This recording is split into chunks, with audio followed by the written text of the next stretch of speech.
Ada rumah yang kelihatannya sederhana, tapi penghuninya tidak pernah benar-benar kekurangan.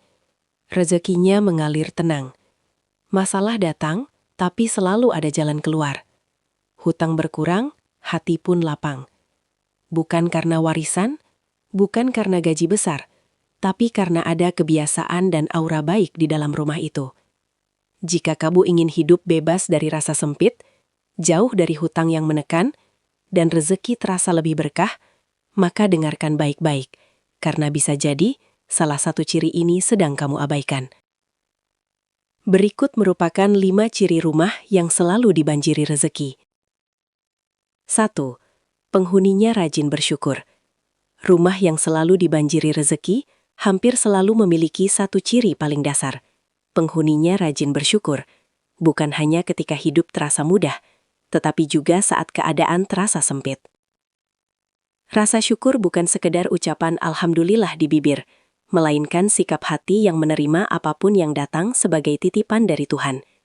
Di rumah seperti ini, kekurangan tidak dipandang sebagai musibah, tetapi sebagai cara Tuhan mengajarkan kesabaran dan membuka pintu yang lebih luas di masa depan. Penghuni rumah yang rajin bersyukur tidak menjadikan uang sebagai pusat kebahagiaan. Mereka tahu bahwa rezeki bukan hanya berbentuk angka di rekening, tetapi juga kesehatan, keluarga yang rukun, udara segar setiap pagi, dan kesempatan untuk bangun kembali setelah jatuh. Karena itulah, meskipun penghasilan tidak selalu besar, rumah ini terasa hangat, lapang, dan jauh dari rasa tertekan. Hati yang bersyukur memancarkan energi positif yang tidak terlihat, namun sangat kuat menarik kebaikan. Saat seseorang terbiasa bersyukur, pikirannya lebih jernih dalam mengambil keputusan. Ia tidak tergesa-gesa mengejar sesuatu yang belum tentu membawa kebaikan. Ia lebih tenang menghadapi masalah, sehingga tidak mudah panik ketika kebutuhan datang bersamaan. Dalam ketenangan itu, seringkali muncul solusi yang sebelumnya tidak terpikirkan. Banyak orang heran mengapa rumah ini seperti selalu punya jalan keluar, padahal kuncinya hanya satu, tidak melawan keadaan dengan keluhan.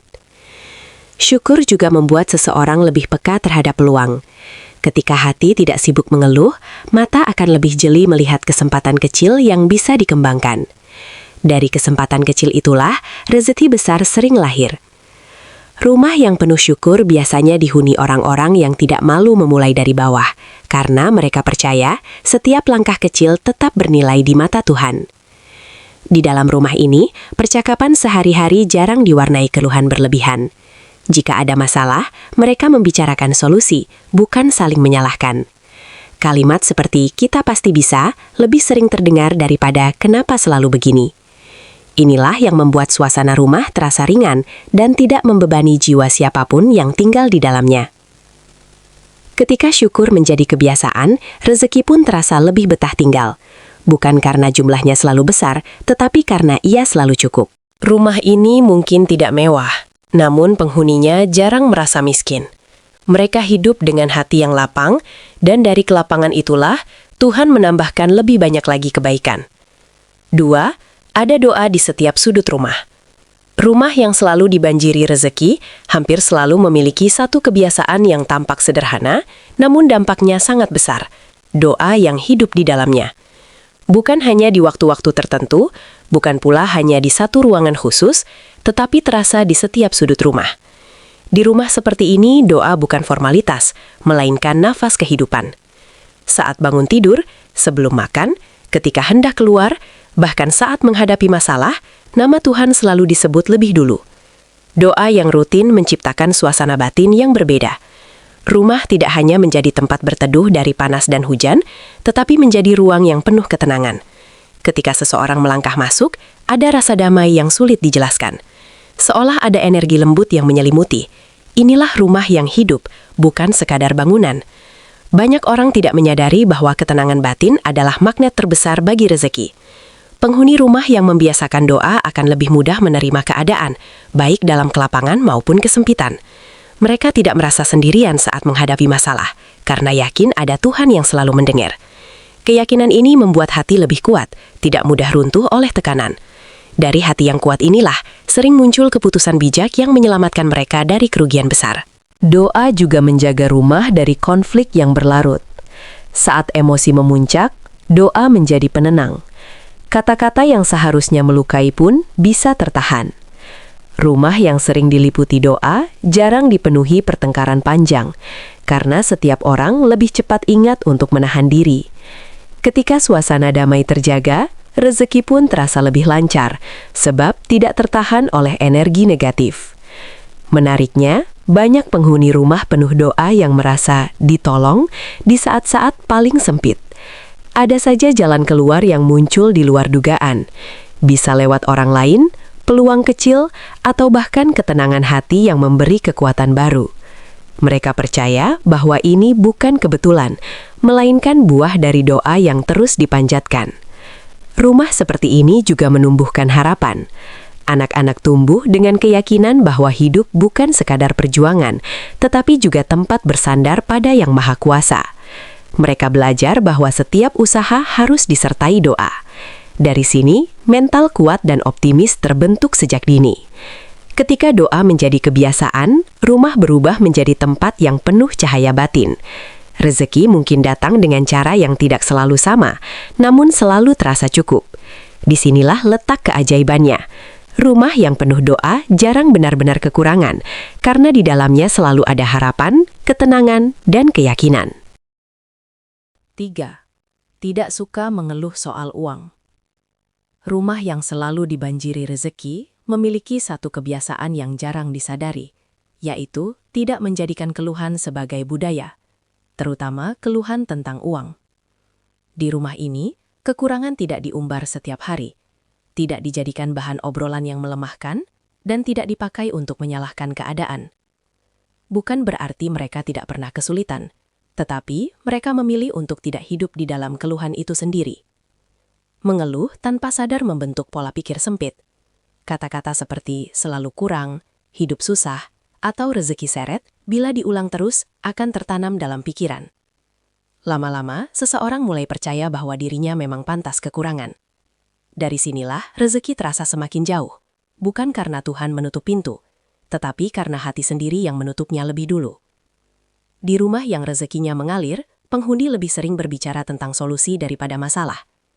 Jika uang menipis, mereka duduk bersama dan mencari jalan, bukan saling menyalahkan. Mereka memahami bahwa setiap masalah pasti memiliki celah keluar, selama pikiran tetap jernih. Ketika seseorang tidak tenggelam dalam keluhan, pikirannya lebih mudah menemukan peluang yang sebelumnya tidak terlihat. Tidak mengeluh juga menjaga suasana rumah tetap hangat. Anak-anak tidak tumbuh dengan rasa takut terhadap masa depan. Mereka belajar bahwa hidup memang penuh tantangan, tetapi selalu bisa dihadapi. Rumah ini menjadi tempat yang menguatkan, bukan melemahkan. Energi inilah yang membuat siapapun betah berada di dalamnya. Saat keluhan berkurang, rasa syukur otomatis bertambah. Hati lebih fokus pada apa yang ada, bukan pada apa yang belum dimiliki. Dari fokus inilah, rasa cukup tumbuh. Dan saat seseorang merasa cukup, ia tidak lagi terjebak dalam kecemasan berlebihan. Ketika kecemasan hilang, keputusan yang diambil pun lebih bijak, sehingga rezeki lebih terjaga. Menariknya, banyak orang yang berhenti mengeluh justru merasa hidupnya lebih ringan, meski penghasilannya belum berubah. Bukan karena masalah menghilang, tetapi karena cara memandangnya yang berbeda. Mereka tidak lagi menganggap diri sebagai korban keadaan, melainkan sebagai pribadi yang sedang ditempa. Di rumah yang tidak suka mengeluh, ada keyakinan bahwa setiap fase hidup hanya sementara. Mereka percaya bahwa setelah gelap pasti ada terang. Keyakinan inilah yang membuat rezeki seperti menemukan jalannya sendiri, perlahan namun pasti, mengalir ke dalam rumah tersebut. 4. Rumah bersih dan tidak dipenuhi barang rusak. Rumah yang selalu dibanjiri rezeki hampir bisa dikenali dari satu hal sederhana, terasa ringan dan lapang. Bukan berarti mewah atau besar, tetapi bersih, rapi, dan tidak dipenuhi barang-barang rusak yang sudah tidak berfungsi. Banyak orang tidak sadar bahwa barang yang menumpuk tanpa guna bukan hanya menghabiskan ruang fisik, tetapi juga menahan aliran energi dalam rumah. Ketika rumah penuh sesak oleh benda-benda yang tak lagi terpakai, rezeki seolah sulit menemukan tempat untuk masuk. Barang rusak seringkali disimpan dengan alasan sayang kalau dibuang atau siapa tahu nanti kepakai. Padahal setiap benda yang tidak lagi berguna menyimpan cerita masa lalu yang selesai. Jika terus disimpan, tanpa sadar kita sedang menggenggam sesuatu yang sudah seharusnya dilepaskan. Rumah yang rezekinya lancar adalah rumah yang berani melepaskan, memberi ruang bagi hal baru. Kebersihan bukan hanya soal tampilan, tetapi juga soal suasana batin. Ketika rumah rapi, pikiran terasa lebih tenang. Orang yang tinggal di dalamnya tidak mudah stres karena tidak dikelilingi kekacauan visual. Dari ketenangan ini, lahir fokus dan semangat baru. Banyak orang sukses justru memulai perubahan hidupnya dari merapikan rumah, karena dari situlah mereka mulai merapikan pikirannya sendiri. Rumah yang bersih juga memudahkan datangnya tamu dan peluang. Orang tidak sungkan berkunjung, berdiskusi, atau bekerja sama. Tanpa disadari, dari pertemuan-pertemuan sederhana inilah sering muncul jalan rezeki. Sebaliknya, rumah yang kotor dan penuh barang rusak sering membuat penghuninya enggan membuka pintu, baik secara fisik maupun batin. Ada perasaan lega setiap kali membuang atau menyumbangkan barang yang tidak terpakai. Perasaan ini bukan sekedar puas, tetapi seperti membuka ruang baru di dalam diri. Ruang inilah yang kemudian terisi oleh ide, kesempatan, dan rezeki yang sebelumnya tertahan. Rumah yang lapang menciptakan hati yang lapang pula. Di rumah yang rezekinya mengalir, kebersihan dijaga bukan karena pamer, tetapi karena sadar bahwa keteraturan membawa keberkahan. Setiap sudut yang rapi adalah simbol kesiapan menerima hal baik. Ketika rumah terasa ringan, penghuninya pun melangkah dengan lebih ringan dalam hidup. Dari sinilah aliran rezeki terasa lebih lancar dan tidak tersendat. 5. Penghuninya suka berbagi walau sedikit. Rumah yang selalu dibanjiri rezeki hampir selalu dihuni oleh orang-orang yang ringan tangan untuk berbagi. Bukan menunggu kaya, bukan menunggu berlebih, tetapi berbagi dari apa yang ada. Mereka memahami bahwa rezeki bukan hanya untuk ditumpuk, melainkan untuk dialirkan. Karena saat sesuatu dialirkan, maka akan selalu ada yang kembali mengisi. Berbagi tidak harus berupa uang besar, bisa berupa makanan sederhana, tenaga, waktu, atau bahkan doa. Yang terpenting adalah niat tulus untuk meringankan orang lain. Di rumah seperti ini, anak-anak tumbuh dengan contoh nyata bahwa memberi adalah bagian dari hidup, bukan beban. Dari kebiasaan inilah, jiwa mereka dibentuk menjadi pribadi yang lapang.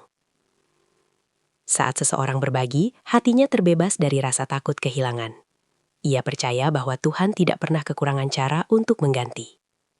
Keyakinan ini membuatnya lebih tenang dalam mengelola keuangan. Ia tidak panik berlebihan ketika mengeluarkan sesuatu, karena tahu bahwa rezeki tidak pernah benar-benar berhenti. Rumah yang suka berbagi sering merasakan pertolongan datang dari arah yang tidak disangka. Saat satu pintu tertutup, pintu lain terbuka. Kadang melalui orang yang dulu pernah dibantu, kadang melalui kesempatan baru yang muncul tiba-tiba. Mereka percaya bahwa setiap kebaikan yang dilepas akan kembali, meski dengan bentuk yang berbeda. Berbagi juga membersihkan hati dari sifat kikir dan iri. Rumah terasa lebih hangat karena tidak ada rasa sempit di dalamnya. Saat hati lapang, rezeki pun lebih mudah mengalir. Energi positif yang terpancar membuat orang lain nyaman berada di dekat mereka. Dan dari hubungan baik inilah sering lahir peluang. Di rumah ini berbagi bukan kewajiban yang berat, melainkan kebiasaan yang menyenangkan. Mereka merasakan kebahagiaan saat melihat orang lain terbantu. Kebahagiaan ini menjadi doa tanpa kata yang membuka pintu keberkahan. Pada akhirnya, rumah yang suka berbagi jarang benar-benar miskin. Mungkin tidak selalu berlimpah, tetapi selalu cukup. Karena di dalamnya, rezeki tidak hanya disimpan, namun juga dialirkan. Dan apa yang mengalir akan selalu diganti dengan yang lebih baik.